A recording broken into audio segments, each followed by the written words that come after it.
Gente cada vez más joven se somete a este tipo de operaciones. Hace unos días conocíamos el caso de una turolense de 24 años que viajó a Colombia para operarse del pecho y del abdomen.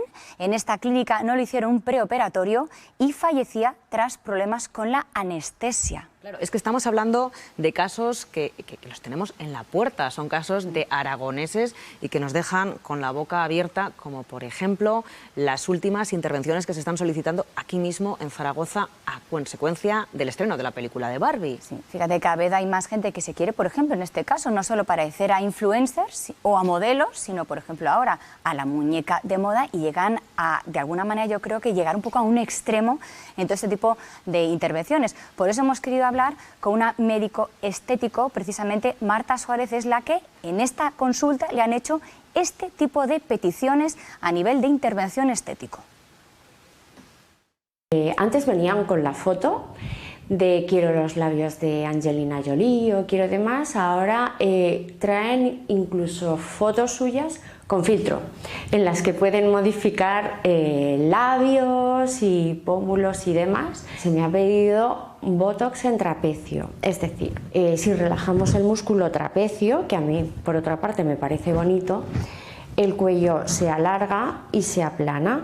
Si nos pasamos de dosis, es un músculo muy importante para sujetar el cuello. Parece increíble, aunque ante esto, por supuesto, médicos estéticos lo que de alguna manera abogan o por lo que abogan es, primero, por un lado, la ética de los médicos estéticos y, sobre todo, como clientes, si nos hacemos este tipo de intervenciones, que por lo menos vayamos a centros médicos que de alguna manera están avalados, son profesionales y van a saber qué hacer en caso de que haya alguna complicación. Escuchen. Tiene que entrar dentro de la ética de cada médico el que no es una medicina a la carta, no es yo quiero, todo tiene unos límites, unos riesgos y se trata de sentirnos bien con nosotros mismos, no de llegar a la exageración. Así que, como les comentábamos, vamos a hablar precisamente con un psicólogo, Antonio Rodellar, que nos va a hablar, al menos vamos a intentar averiguar qué es lo que puede pasar por la cabeza de gente que llega a este extremo, Antonio, y que cada vez es más joven. Muy buenas tardes. Hola, buenas tardes. ¿Qué es lo que pasa por la cabeza, por ejemplo, de este perfil, de este público, para que lleguen a pedir operaciones de estética, bueno, tan brutales como estamos conociendo? Bueno, hay que tener en cuenta que en este último 2022 ha habido en España 400.000 operaciones de estética. Y entre los jóvenes ha empezado a aumentar mucho, incluso menores de edad. Ha habido cerca de 8.000 operaciones de estética, lo cual es un aumento muy considerable. ¿Qué ocurre? Que hay ciertas problemáticas que pueden estar asociadas a estas peticiones de operaciones de estéticas, como puede ser, por ejemplo, la dismorfofobia, que es la sensación de vernos siempre un defecto, de tener la sensación de casi imperceptiblemente algo que solo vemos nosotros, pero que de una forma obsesiva puede generarnos muchísimo malestar. Y eso hace que tengamos, como cuando estamos en ese trastorno, como la necesidad imperiosa de tratar de solucionarlo. Entonces, esto sería una de las problemáticas. Otra que han comentado muy bien en el reportaje es la baja autoestima, es decir, el asociar nuestra autoestima simplemente a situaciones o a consideraciones físicas, más allá de otro tipo de consideraciones que nos construyen.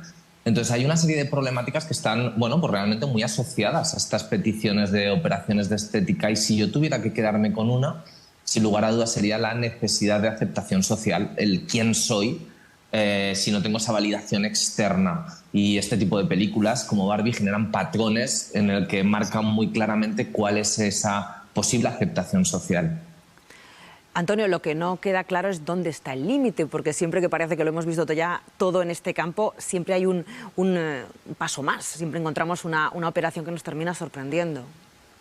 Desde luego se está rizando el rizo, eso es absolutamente cierto. El límite, desde mi punto de vista, es que hay una parte que hay muchas operaciones que son por salud y evidentemente estas quedarían excluidas de esta conversación, pero con respecto a operaciones de tipo estético, yo creo que tendría que haber también un acompañamiento a nivel psicológico para saber si realmente hay un malestar que puede englobarse o puede encapsularse dentro de un malestar, vamos a decir, que se puede resolver de una forma sana a través de una intervención, o que una persona ha entrado ya en una tendencia más obsesiva, compulsiva, en el que constantemente está rechazando su propia imagen. Por tanto, creo que un acompañamiento psicológico sería necesario a la hora de plantear intervenciones estéticas, sobre todo aquellas que son, vamos a decir, más fuertes o con consideraciones más, más potentes. Antonio Rodellar, psicólogo, muchísimas gracias por darnos esta información y orientación para cada vez gente más joven que cada vez, por supuesto, lo necesita más. Muchísimas gracias, buenas tardes. Muchas gracias a vosotros, buenas tardes. Es que creo que es muy importante además, Silvia, lo que decía él, no solo que haya centros médicos especializados en hacerlo, sino un acompañamiento, y en este caso muchas veces psicológico, ante ese miedo que tiene la gente joven de no permanecer dentro del grupo, no cumplir un poco esa norma o esa estética que tiene la sociedad, ¿no?